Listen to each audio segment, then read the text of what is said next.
Viva, seja bem-vindo ao Vidas com Alma.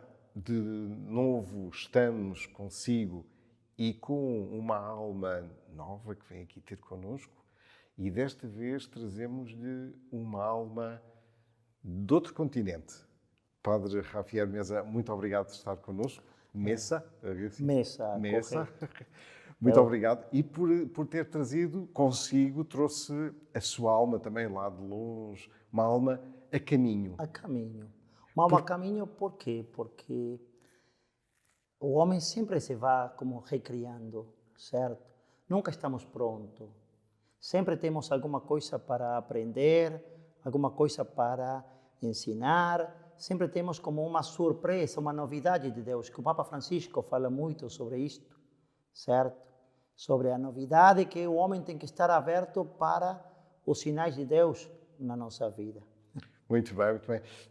Vou brincando e ia dizer, como vem de tão longe, pensei que estaria sempre a caminho de um outro país, de um outro sítio, até porque está cá em Portugal há pouquíssimo tempo. Há pouquíssimo tempo, eu cheguei no dia 28 de fevereiro. Muito bem. Portanto, já daqui a pouco estou completando 2 meses. Mas estou a gostar, estou a gostar. É um país muito bonito, com muita história, muita tradição, certo? Que é a primeira novidade que eu tenho enquanto a isso, as tradições, certo? Que é visível aqui em Portugal, nas paróquias que eu assumo, o tema das procissões, o tema da fé, vivenciada de uma maneira assim como pura, certo? Que lá na América Latina, na Argentina principalmente, não é alguma coisa comum. É como que lá o mundo, a modernidade foi fazendo com que a igreja tenha algumas mudanças, certo? Vá perdendo algumas ritos, algumas tradições lá do passado, como que se vão perdendo, certo? Assumindo outras novas, Assumindo outras novas, imagino. Padre Javier, quem é o Javier, o jovem Javier, que vem ter connosco? Bem, eu sou natural de Córdoba. Córdoba é o estado que fica no centro da República Argentina, certo? Eu tenho 45 anos, minha família, meu pai faleceu, já faz 28 anos que meu pai faleceu. Minha mãe, Mercedes, está viva e somos em 6 irmãos. Eu sou o quarto dos irmãos. O único sacerdote ou tem mais algum religioso? O único sacerdote. Meus irmãos, eles são católicos, participam, são assíduos, mas o único sacerdote é eu. Muito bem. Padre Javier, nós, não sei como é com quem nos está a ver, se calhar haverá quem já conheça a Argentina ou quem conheça bem o povo argentino, mas ajude-nos a conhecer um bocadinho mais da geografia de onde vem, da terra de onde vem. Bem, É um sítio montanhoso, tem muitas árvores, não tem? Fale-nos um pouco da terra que o conheceu pela primeira vez. Isso é bom, porque, olha, quando a gente tem que falar de seu país, a primeira coisa é dizer que é o melhor de todos, certo? É um país muito rico em quanto a extensão. Imagina, a Argentina tem parte da Antártica, lá no Polo Sul, tem uma parte, tem depois todos os climas, tem no sul o clima frio, tem climas cálidos, certo? Eu estou no centro, portanto, eu sou uma região onde a principal atividade é a agricultura, certo? Mas, ao mesmo tempo, é a segunda cidade do país. A Argentina são 23 estados. 23 estados, chamados províncias. E Córdoba, enquanto a população, enquanto a o desenvolvimento do estado, é a segunda estado. E, portanto, Córdoba é uma cidade moderna, certo? Conheço pouco de Lisboa, assim que não posso fazer comparações, mas a minha cidade tem perto de 2 milhões de habitantes só na cidade, tá? Muito povoada, mas em relação a onde estou morando hoje, é como que se for a cidade e o campo, a roça, certo? Sim. E tem lá muita vegetação. Na minha cidade, por exemplo, é plana, Mas no estado temos uma região com muitas serras, muitos vales. Portanto, quando chega a época do verão, a nossa maior alegria é ir lá, à beira do rio, tomar aí banho, fazer o nosso churrasco, Sim, claro, certo? claro. Carninha na grelha. Muito bem, já vamos falar que é uma das coisas que mais conhecemos da Argentina, não é? É a carne. Mas voltando a si, o que é que faz um jovem argentino que o transporta para a vida religiosa? O que é que aconteceu por lá que o transformou? Exatamente. É a família, a família. Eu sempre vou dizer que o verso das vocações é o ambiente familiar. Eu cresci numa família católica, uma família onde minha mãe, ela, apesar de não ter estudos universitários, mas um grande coração, participativa na igreja, de criança todos nós íamos juntos como família na igreja, a participação na comunidade, a catequese, os grupos de jovens, e logo assumindo pequenos apostolados, certo? Eu fui catequista, eu fui coordenador de grupo de jovens, eu trabalhei nos conselhos, tanto o conselho pastoral paroquial e econômico nas minhas paróquias. Ou seja, eu acho que a vocação vai lá, no verso da família que pratica a religião.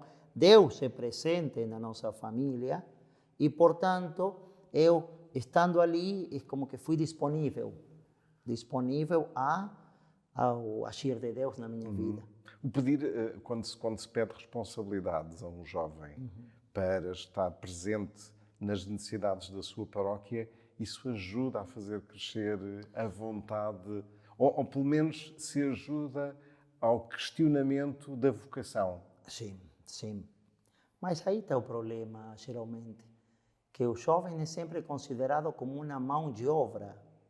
E o jovem é considerado como um instrumento para fazer, mas não para pensar, não para planificar, não para tirar ideias. E na Argentina isso é bom, que lá o jovem tem um espaço onde ele não é simplesmente um instrumento para fazer, mas ele constrói a comunidade, certo? Ele vai sendo parte ativa, e isso eu senti. Eu senti uma comunidade onde a minha palavra não era uma palavra que não era tida em conta, mas era uma palavra que construía, junto com outras palavras, o caminhar da nossa comunidade, da nossa igreja. Imagino que na sua família, quando o Padre Javier disse que estava a pensar, se calhar a minha vida vai ser um bocadinho diferente, quem é que recebeu pior quem recebeu pior, não é? Quem é que não gostou nada dessa sua ideia? Você quer que eu fale a verdade ou você quer que não? Eu acho que lhe ficava muito bem dizer a verdade. A verdade foi que eu falei só para minha mãe.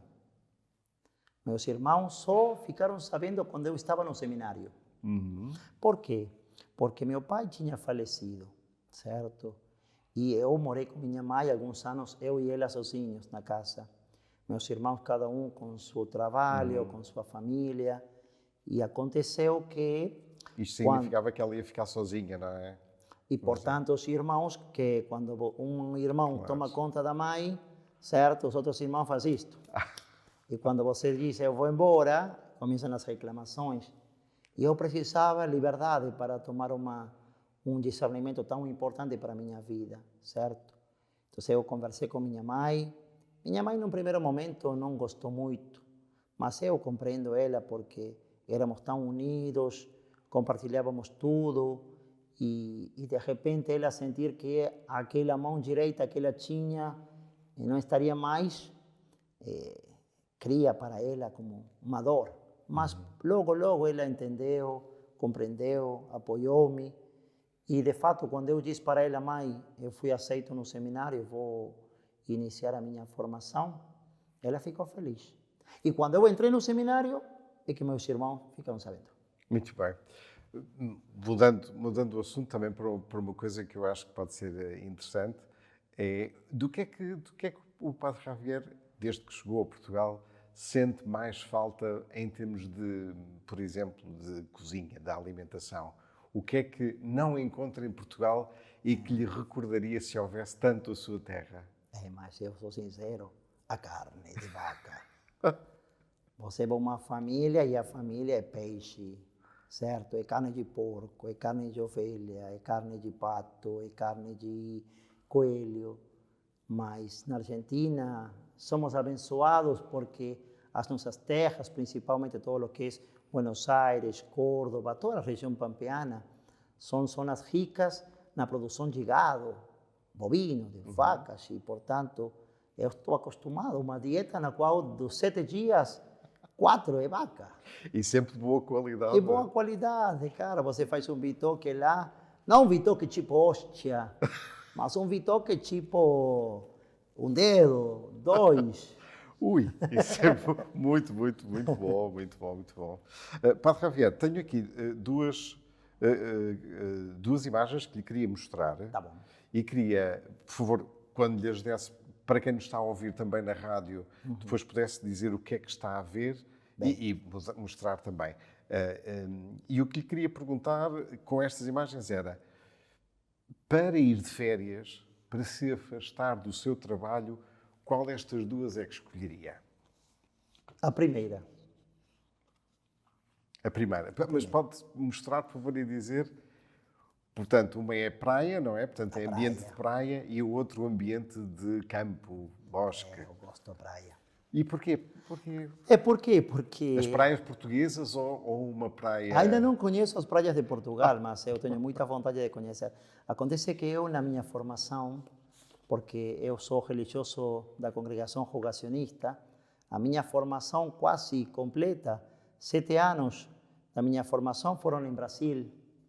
Portanto, eu tive o privilégio de conhecer as praias brasileiras e, meu Deus, Rio de Janeiro, as praias em São Paulo, as praias do Sul, lá em Florianópolis, todo o que é Santa Catarina, as praias do norte do Brasil, Porto Seguro, Ilhéus, ou seja, minhas férias eram passadas nas praias. É um homem para levar no carro um fato de banho para que se passar por alguma praia, tirar, não digo o hábito, mas Tem que ter. tirar...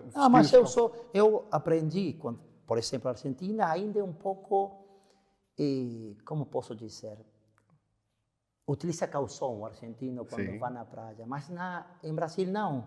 O homem lá usa tanga. E, portanto, eu acostumei-me a usar tanga. Sentir a liberdade, certo, de a brisa, tocar o teu corpo, ir caminhando descalço pela praia, molhando areia, sentir a brisa que vem lá das ondas. Nossa, isso para mim é... Então agora primeiro vai perceber qual é que é o estilo aqui em Portugal, que é para depois se ajustar a isso. E não pode faltar lá na praia uma boa cervejinha. Muito bem. Certo, lá. Muito bem. E agora, destes dois personagens... O segundo, sem dúvida. Tem que mostrar, por favor. Sem dúvida. Papa São João Paulo II e Papa Francisco. É uma questão de nacionalidade? Não, eu me identifico muito com o pensamento e com o olhar da igreja que tem Papa Francisco, certo? Se bem Papa João Paulo foi um Papa que percorreu muito o mundo, certo? Mas eu acho que as maiores transformações enquanto ao sentir da igreja, a abertura da igreja, está sendo com o Papa Francisco. Muito bem. Portanto, mas não sente nenhuma afinidade em termos culturais? Isto é, percebe às vezes do que é que o Papa Francisco está a falar quando fala dos pobres ou quando fala da necessidade de ir ao encontro dos que sofrem? É uma realidade diferente daquela que encontramos na Argentina, daquela que se encontra no resto do mundo? É claro, eu me identifico muito porque o que o Papa Francisco está levando para o mundo, de certo modo, é o que acontece na nossa igreja na Argentina. É uma igreja que tem dificuldades, mas que tem feito um processo de caminhar em sinodalidade, esta sinodalidade que fala o Papa Francisco, enquanto há uma igreja comunhão, onde todos temos, certo, uma voz, onde a igreja constrói, certo, o seu caminhar do dia a dia, na escuta das vozes, no trabalho em conjunto. A Argentina vem a fazer esse caminho e de fato, quando o Papa Francisco fala, é como que diz, mas isso é a nossa cotidianidade, ou seja, não é novidade para nós, certo? Muito bem, muito bem. Nós, quando pensamos aqui em Portugal, nas vocações, pensamos-las sempre ligadas muito ao sacerdote, à família, como o Padre Rafael também falava, mas também muito ligadas ao sacerdote que esteve naquela comunidade, na comunidade paroquial, onde se nasceu, onde se cresceu. Consigo também foi assim. Portanto, a sua paróquia na cidade de Córdoba, a sua paróquia foi determinante também para escolher, isto é, o que é que se passou antes de ter falado com a sua mãe, antes de ter dito que queria ser sacerdote?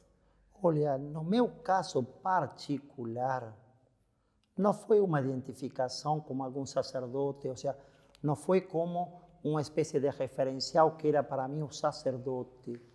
Eu acho que foi muito mais, no meu caso particular, foi mais o tema da vivência da igreja, no qual você consegue perceber que cada um tem que assumir dentro da igreja uma responsabilidade para o caminhar, para a evangelização. E nisso, nesse ouvir a Deus dizer, bem, o que precisa a nossa igreja, a minha comunidade, certo? É que a vocação surgiu de maneira espontânea para mim. Eu não pensei ser padre. Eu estudei na universidade para ser contabilista. Não contento com isso, porque não me senti identificado com a profissão, troquei para a licenciatura em matemáticas. Porque toda a minha vida, eu ensinei aos jovens, certo, matemáticas, física, diversas disciplinas. E depois isso não conformava. E nessa búsqueda de qual a minha vocação, certo? É que um dia, numa igreja, numa missa, numa jornada mundial de oração pelas vocações, por isso, quando foi domingo passado, o dia do Bom Pastor, certo? Eu lembrei de meu chamado. Foi aí que eu, numa missa, num testemunho de uma religiosa, eu prestando atenção ao testemunho desta minha irmã religiosa, eu ouvi uma voz que foi segura para mim. Você vai ser sacerdote. Eu senti. Foi num momento no qual eu ouvi a voz de Deus. Eu finalizou a missa, dirigi-me a meu sacerdote e eu disse, Senhor Padre, aconteceu isto, certo? Estava lá sentado e eu experimentei esta voz. Eu quero ser sacerdote. E aí começou um caminho de discernimento, de acompanhamento por parte da igreja para ver se isto era uma coisa de Deus ou era simplesmente como tantas vontade. outras, claro. E aí surgiu que não, era a minha vocação. Este momento de decisão quer dizer que há outras coisas que ficam pelo caminho. Claro. Às vezes ficam namoradas, às vezes ficam outros desejos. Nunca chegou a ser o matemático que, Sim. se calhar, que poderia mudar a concepção do mundo. Mas a sua vocação, nunca pensou que a sua vocação pudesse mudar também? Isto é, pensou ser matemático, Sim. se calhar passou alguém para a sua vida em que se calhar até se colocou na posição de poder ter a vocação de ser marido, pai, e a determinada altura surge esta vocação. Nunca a colocou em causa, isto é, nunca pensou, se calhar este é o meu caminho, mas se calhar este meu caminho não é para sempre. Olha, eu ingressei lá, para que você saiba, no 2006. Portanto, já são 18 anos que estou neste caminho. Provas, dificuldades, Isso. certo? Claro. Momentos de reflexão, certo? Interpelação, não é? Interpelação, sempre terei. Sempre as pessoas temos. Mas o fogo, enquanto a certeza do caminho que eu escolhi e que foi, eu acredito, certo? Foi minha vontade se unindo à vontade de Deus, jamais eu tive dúvida. Até hoje. Não sei o que acontecerá no futuro, claro. mas até hoje eu digo, o Senhor confirma minha vocação ano tras ano. Quando? Quando eu sinto-me realizado no fazer o bem, no contato com as pessoas, servindo a igreja, nos diferentes apostolados que são confiados para mim, certo? E neste caminhar no dia a dia, eu experimento alegria, eu experimento confiança em Deus, eu experimento a segurança no fazer da minha vocação. E isso dá uma relativa, assim como, tranquilidade. Esta é minha vocação, estou aqui, sou feliz. Muito bem. Porque isso é bom. Padre Javier, isto que acaba de me dizer, esta confiança, não é? Esta vontade esta percepção real de que a vocação que escolhemos é a vocação que estamos a abraçar, é uma coisa que certamente muitos dos jovens que estão perante a decisão de uma vocação têm, se calhar, alguma dificuldade ou até têm receio de enfrentar, porque o mundo hoje em dia muda muito rapidamente, estamos habituados a ter respostas imediatas, não é? Nos TikToks e nos WhatsApps e por aí fora, as pessoas recebem as respostas imediatas e a resposta de Deus parece ser sempre uma resposta no tempo, que não é o tempo que a gente quer, e depois sempre a longo prazo, com uma proposta de longo prazo. Como é que se diz a um jovem para ter paciência? Partindo da minha experiência, certo? O que eu posso dizer é, quando um jovem, no meu caso, eu experimentei este chamado de Deus, eu constatei que, passado o tempo, um ano e meio, 2 anos, certo? A inquietação enquanto é isto o que Deus quer para mim, é Deus que está me pedindo para ser sacerdote, a inquietação permanece, é como uma constante, é como um chamado de Deus que está à espera da minha resposta, sabe? E você tem essa consciência. Por outra parte, tem as dúvidas. Será, não será? E se eu erro o caminho? Mas a inquietação é permanente. Segundo, quando eu sinto e eu penso nesta vocação, traz para mim sentimentos de paz. Ou seja, cada vez que eu pensei, e se eu entrar no seminário, eu experimentei relativa tranquilidade, paz, também felicidade, porque eu consegui, de alguma maneira, dizer, ver-me lá no lugar do Padre, certo? Participar de uma missa e eu me colocar na posição, no lugar do Padre. Ou seja, como uma identificação. Ou seja, por um lado, uma inquietação que é permanente, por outro lado, uma identificação com, certo, a vocação sacerdotal. E, por outro lado, o tema que você, estando na igreja, você começa a sentir uma certa identificação no apostolado. No meu caso, como catequista, membro de um conselho. Ou seja, você gosta de estar em comunidade, em família. Ou seja, por isso digo eu, minha vocação no verso é a família e a comunidade na qual uno é inserido. Por isso é muito importante que eu seja parte da igreja, não somente um fiel que vai ouvir a missa, mas um fiel que vai na missa, mas se compromete. Mesmo numa tarefa simples, mas é dentro da comunidade que a gente vai ouvir com maior clareza, certo? O chamado. Muito bem. Antes de fazermos um intervalo que está mesmo aí, mas assim, num minuto, qual é que foi a dificuldade que antecipou imediatamente quando escolheu ser padre? Isto é, porque obviamente a vida, quando fazemos uma escolha, sabemos que há coisas que vamos gostar e coisas que não vamos gostar. Qual foi a dificuldade que antecipou imediatamente no momento em que disse: bom, então eu quero ser sacerdote, portanto vou ter que lidar com isto? Deixar minha mãe. Deixar minha mãe, deixar sozinha naquele momento. Morávamos dois na mesma casa e o só fato de pensar que eu tenho que ir embora é pensar o que vai fazer da sua vida, ou seja, o que vai acontecer com ela, certo? Então você tem alegria, tem muito mais. Deixar a família é a principal dificuldade. Que tem que ter aí valentia, coragem e dizer: mas eu vou, mas Jesus ocupa meu lugar. E vai a caminho. E nós estamos a caminho, com esta alma a caminho do Padre Javier Messa, e já voltamos até si. São uns minutos. Até já.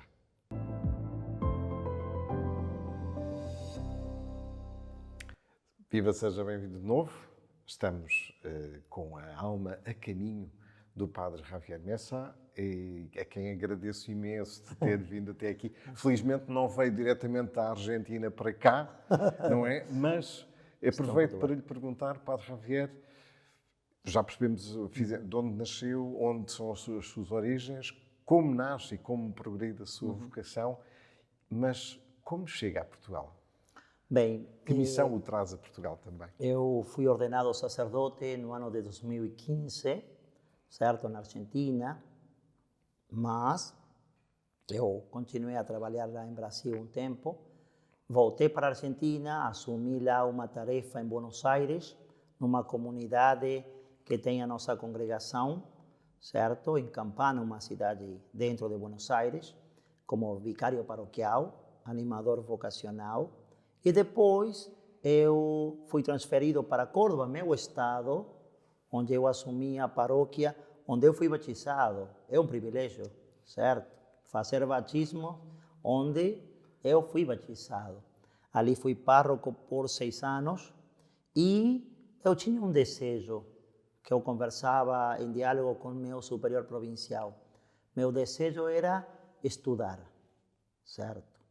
Porque os tempos mudam e se o sacerdote, o padre não vai se aprofundando, é como que você fica um pouco desatualizado. Estagnados, exatamente. O Padre Javier falou-nos da sua congregação, mas se puder, ajude-nos a conhecer um pouco mais. Eu sou rogacionista do Coração de Jesus. É uma congregação que nasceu na Itália, certo?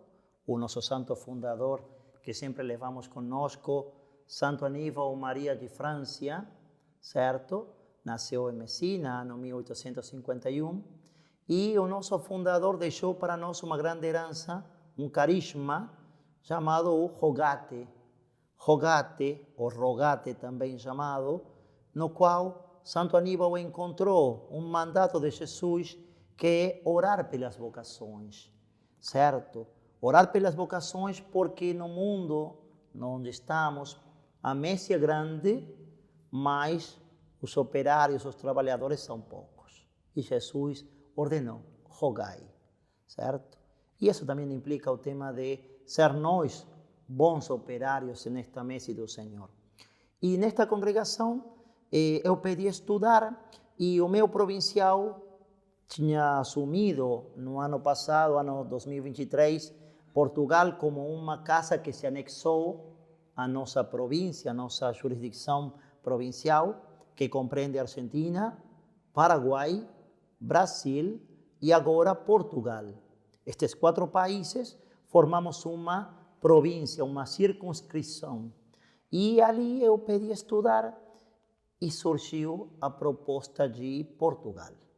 No primeiro momento eu gostei demais, porque eu morei na Itália, morei em Roma, onde fiz um aperfeiçoamento do animação vocacional e formação do seminário. E aí tem justamente aqui em Lisboa o Instituto Superior de Direito Canônico. Então, tudo como que encaixou. Está encaixado. Certo? Sim. Deixei minha paróquia o ano 2024, no mês de fevereiro, fui transferido, cheguei em Portugal e agora tenho essa missão sou pároco e ao mesmo tempo, em setembro, inicio os estudos. Muito bem. E é pároco, já agora, em que paróquia, por favor? Sou pároco da paróquia Nossa Senhora da Conceição, na Igreja Nova, da paróquia São Miguel da Alcaínça, também lá, ambas no Concelho de Mafra. Duas paróquias muito bonitas e com muita vida de fé, de tradições, e um povo bem assim comprometido, que eu cheguei bem. O acolhimento foi muito bom. Muito bem, era isso que lhe ia perguntar. O que é que lhe surpreendeu imediatamente em Portugal, mas principalmente nestas paróquias ou nesta paróquia que o acolheu? O acolhimento. Acho que quando você chega de outro país, certo, com medos, certo, enquanto a língua, enquanto a cultura, enquanto o entrosamento, mas eu cheguei e o pessoal abriu seu coração e eu senti-me, desde o primeiro momento, uma mais, certo? Ainda não deu conta dos desafios que tem em cima da mesa com a sua paróquia? Isto é, haverá com certeza alguma coisa em que há de querer colocar o seu cunho e, portanto, as paróquias também seguem o seu animador, não é? Claro.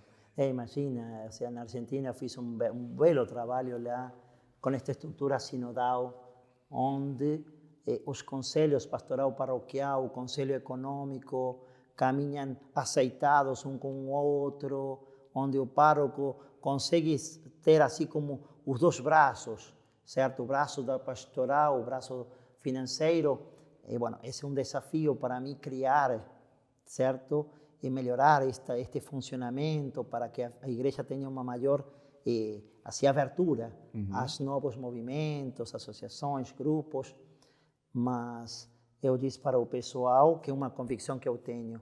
Meu primeiro dever em Portugal é conhecer Portugal, conhecer a igreja, conhecer a mentalidade, conhecer o que se faz. Ou seja, primeiro é eu me enculturar. Muito bem. Certo. E em que já agora, neste quase 2 meses que está em Portugal, o que é que já percebeu que, de facto, os portugueses são totalmente diferentes dos argentinos? O comprometimento.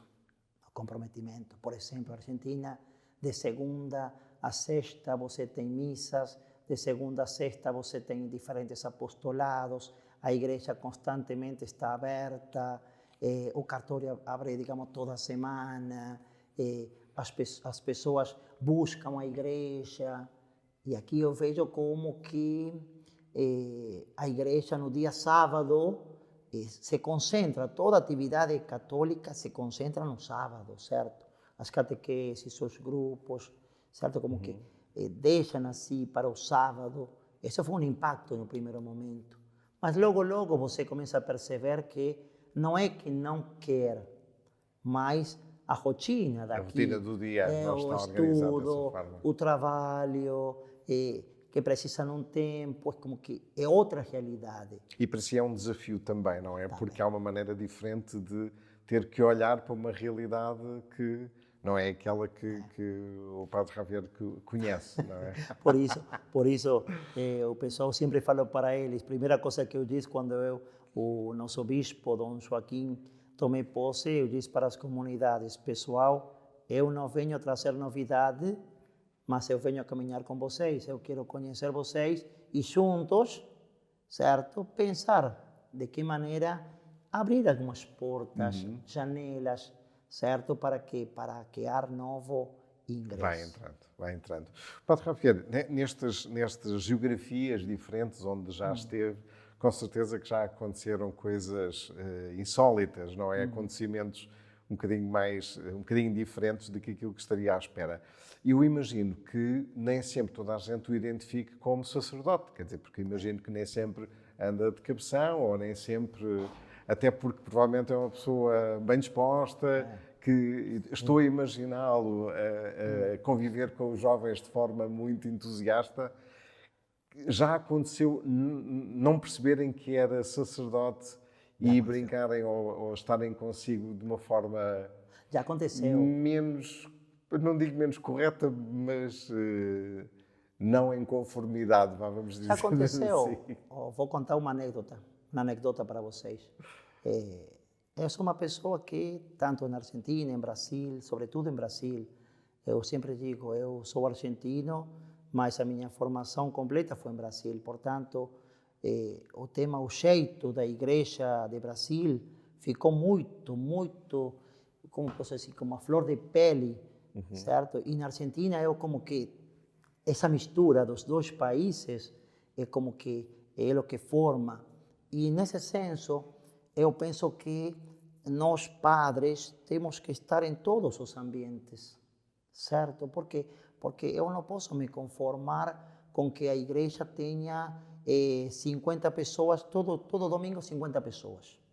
E eu tranquilo, vou lá, celebro para eles e acabo. E como que meu trabalho é ir a celebrar os sacramentos. Eu não conformo com isso. Então, o meu caminho é sair ao encontro das pessoas que estão afastadas, certo? É começar a entrar em outros ambientes onde, entre aspas, não é comum a presença do sacerdote. Então, eu entrei lá, estava com fome, certo? E digo, que vontade de pegar um salgadinho, alguma coisa. Entro num barzinho lá, em uma das igrejas. Entra assim, como padre. E digo, me desculpa, tem algum salgado, algo para comer? Dice, não fico nada, senhor padre, não fico nada. Puxa, le digo, estou com fome. E ali um operário que trabalha aí nos diferentes empregos, normal. Você é o padre argentino que chegou? Sim, sou eu. Passa uma cerveja para o padre, eu pago. Nossa, le digo, que bom acolhimento, le digo, não tem que pagar minhas sagres. Assim que, pronto, pegou a cervejinha. E quando ele observou que eu tomava minha cervejinha, eu brindava com ele e comecei a bater um papo, que assim somos outro, certo? Faz tempo que eu não vou na igreja lá. E de onde você mora? Lá, você que faz? Faz isto. E aí, mas por que não experimenta isto, senhor padre? Já chegou outra pessoa e viu que estávamos em conversa. Quando menos lembrei, éramos 5 pessoas em diálogo, certo? E para ele era novidade. Era o padre tomando cervejinha com ele lá no bar, certo? E depois eu comentei, e me comentei na comunidade, e eles me disseram, acontece que não é comum ver os padres, disse, se entrosando com o pessoal. É aí que temos que criar uma ruptura. Temos que... Eu acho, ou seja, sempre falo desde o que eu penso, tá? O que eu penso, minha experiência pessoal, me ajudou muito na Argentina, era o fato de eu, dentro da igreja, sou um sacerdote, mas sou membro do povo de Deus. Tenho a mesma dignidade de todos, tenho uma missão diferente, mas eu sou um a mais que caminha com seu povo, às vezes na frente, às vezes no centro, às vezes atrás, certo? Então, esse não criar uma certa como diferença. Sim. Por exemplo, aqui me surpreendeu, senhor padre. Muito. Quando eu falei para minha mãe, sabe que eu já não sou mais o padre Xavier? Não, filho? Agora eu sou reverendíssimo senhor padre. Meu Deus, disse minha mãe. Filho, você está bem. Certo? Mas esse título que é colocado e que o pessoal chama você assim, de certa maneira é como que você está um pouquinho mais cima. Certo? E eu acho que lá na minha paróquia era o padre Javi, a mim, os jovens, as crianças, falavam Javi. Não falavam senhor padre ou padre, era Javi, era uma mais. Eu não deixo de ser sacerdote por não colocar um título. Mas essa é a minha experiência lá da América Latina. Aqui, obviamente, eu sou o senhor padre Xavier. Padre Xavier, vou-lhe fazer uma pergunta um bocadinho mais arrojada, mas antes há uma outra coisa que lhe queria perguntar, ainda acerca de si. Há algum talento com o qual não nasceu e que gostava mesmo muito de ter nascido? Não. Eu fui uma pessoa muito tímida. certo? Até os 16 anos, eu fui uma pessoa tímida, uma pessoa que era introvertida, ficava no meu canto, não tinha muita exposição, não gostava de estar assim em ambientes com muitas pessoas, mas depois da crisma, depois de boas amizades, certo? E depois do impulso do Espírito, eu acho que tenho um talento muito grande, muito bom, que é o fato de um relacionamento com todos. Eu tenho uma facilidade, meu amigo, para fazer amizades. Eu vou pela rua, eu vejo uma pessoa e quero conversar com ela, vou lá, falo. Eu quero conhecer aquela mulher que está naquela casa, eu vou, bato a porta, entro. E acho que esse é o meu maior talento, uma facilidade. Mas não há nenhum com o qual devia ter nascido. Imagino, por exemplo, não sei se canta, não sei se nasceu com esse dom de cantar também, por exemplo, ou as suas missas não têm... É que para isso, eu acho assim, é como uma espécie de uma sinfonia. Se eu fosse padre e ao mesmo tempo cantor e ao mesmo tempo isto, eu não preciso das pessoas.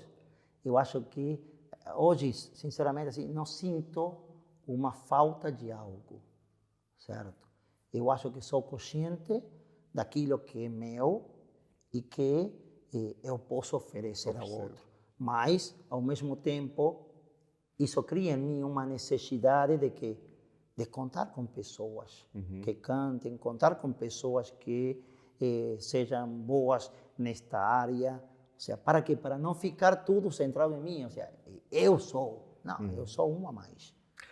Olhando exatamente à imagem que nos está agora a dizer, nós temos, quando olhamos para a vida dos santos, olhamos para vidas diferentes. Estou a pensar em Santo Agostinho, que teve um percurso diferente, obviamente, todos os outros santos. Estou a pensar em São João de Deus também, que passou por um momento de loucura e depois de abraçar essa loucura no amor a Deus, não é? E no cuidado aos doentes, onde os irmãos de São João de Deus também estão na Argentina, em Buenos Aires.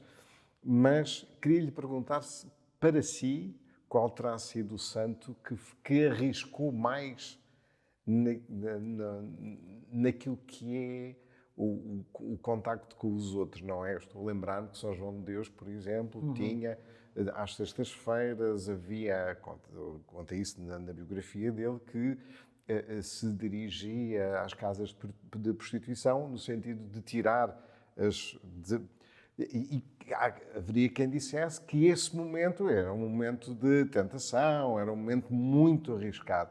Para si, qual o santo que mais arriscou a sua santidade da sua vida? Olha, antes de falar do santo, dizer que então eu tenho algo com São João de Deus.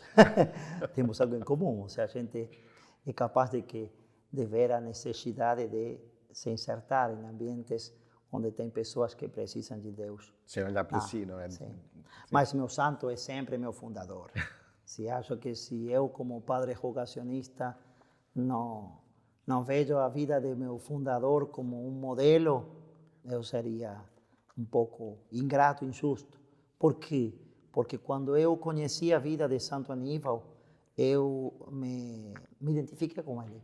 Porque ele, por exemplo, uma pessoa que não conformou-se com mendigos, com órfãos, com pessoas de idade que morriam nas ruas sem atendimento, sem assistência social, pessoas que não conheciam Deus porque moravam em zonas de periferia, mas ele que teve a coragem de ser ordenado, ele pediu para seu bispo poder morar numa região que era a cidade, o bairro de Avignon, uma zona de periferia, onde tinha tudo o que temos hoje nas nossas cidades, droga, álcool, tudo. E ele foi lá, sozinho, alugou uma casa, ele pouco a pouco foi fazendo relações, foi criando, como quem disse, pontes, e começou uma tarefa que eu digo extraordinária, porque aquela terra maldita, como ele fala, tornou-se uma terra de Deus, onde ele ensinou que cada um é amado por Deus e, portanto, são chamados a construir o diferente, certo? E ele começou simples e, com o trabalho dele, pouco a pouco foi, como quem diz, saindo daquela pequena cidade, abrindo como pequenos focos, daqui, de lá, Messina, chegando a Roma, chegando a Pádua, onde ele conheceu, e depois da sua morte, certo, até o dia de hoje, nos 5 continentes, tem presença dos filhos e das filhas espirituais de Santo Aníbal Maria de França, o apóstolo da oração pelas vocações. Muito bem, muito bem. Uma pergunta que verá que não tem nada a ver com o que nós estamos a falar agora. Se fizesse uma tatuagem, qual é que seria? Oh, E onde é que a faria? olha, se tiver que fazer uma tatuagem, sabe que nunca pensei nisso. Não pensei nisso por quê? Porque, olha, eu, sinceramente, eu não sinto necessidade. Agora, eu, por exemplo, assim, quando vejo o jovem que tem aqui nas pernas, ou tem aqui no braço, ou tem aqui no pescoço, eu acho lindo, certo? Mas eu, sinceramente, assim, não é para mim como uma necessidade, não faria, não faria. Ainda não... Mas eu sim, por exemplo, assim, gostaria de uma própria cruz, um bom rosário, colocaria algo externo, não uma coisa na minha pele, sabe? Ok. No sentido de também o conhecermos um bocadinho mais, se tivesse a possibilidade de apagar uma palavra do dicionário, que palavra seria essa? Não entendi. Se pudesse apagar, Apagar. uma palavra do dicionário, que palavra seria essa? Discriminação. Eu retiraria. Por quê? Porque é o contrário ao ensinamento de Jesus. Quando o Papa Francisco, aqui em Lisboa, ele diz: a igreja é a casa de todos, todos, todos, é porque nós, igreja, não temos nem o direito, não temos nem autoridade moral, nem nada para poder dizer: oh, este é bem-vindo, este não. Para este é aberta a porta, para este não. E este mundo que vivemos hoje é um mundo onde, certo, estão, como no tempo de Jesus, os bons e os ruins. E todos somos filhos de Deus. Portanto, essa discriminação eu tiraria. Eu colocaria mais bem, focalizaria o tema da acolhimento, ou mais um tema da inclusão. Essa é uma palavra que eu gosto muito, inclusão. Muito bem. O que é que o irrita mais numa celebração? Que toque o telemóvel ou que esse telemóvel seja atendido?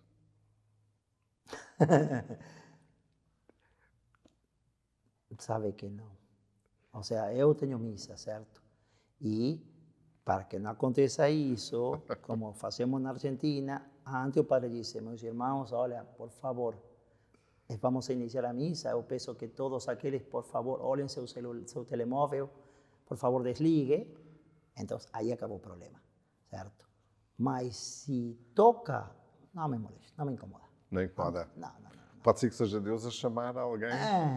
Pode ser alguma coisa importante, certo? Sim. Sim, obviamente, aí está o juízo da pessoa que, se o telemóvel está a sonar, ou sair ou desligar no momento. Mas até hoje não aconteceu comigo. Isso não me irrita. Muito bem. E o futebol? O futebol que Olha, eu gosto de assistir jogos, sobretudo do Benfica. O padre Xavier chegou e a primeira coisa que pisou Portugal, ele disse: eu sou do Benfica. E tem o Di Maria, tem o Otamendi, é a terra que o time que tem acolhido aos meus irmãos, os campeões do mundo. Assim que eu assisto jogos, certo? Mas eu joguei na minha infância, adolescência, porque éramos 5 homens e uma mulher, ou seja, os irmãos da mesma idade. A gente jogava futebol, mas logo com o tema do estudo, outras preferências, eu fui como deixando de lado. Mas eu gosto do futebol. A Copa do Mundo, assisti todos os jogos. Sempre a torcer Por para o seu Argentina. país. E eu tinha claro. muita confiança que o ano era o nosso, e foi. A maior das minhas alegrias foi esse Mundial. Muito bem. Nós temos, nós católicos, temos talvez a concepção errada de que podemos, quando rezamos, podemos pedir tudo a Deus.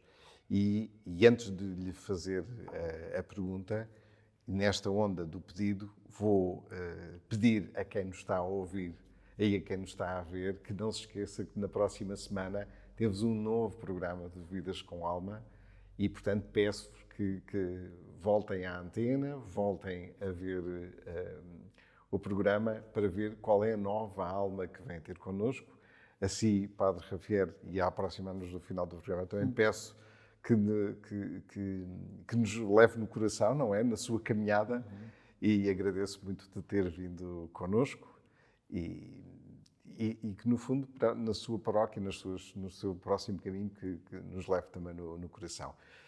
Nós temos a mania de pedir tudo. Há alguma coisa que o católico não deva pedir a Deus? Não, eu acho que Deus conhece cada um de nós e sabe que o homem gosta de pedir.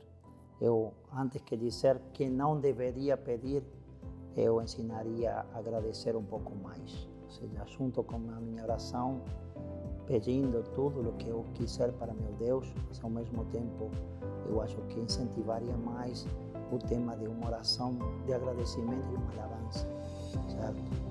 Porque na Argentina eu era o assessor de todo o meu estado, 5 dioceses e uma prelatura, do renovamento carismático católico. E, portanto, uma coisa que eu resgato do renovamento carismático católico é a necessidade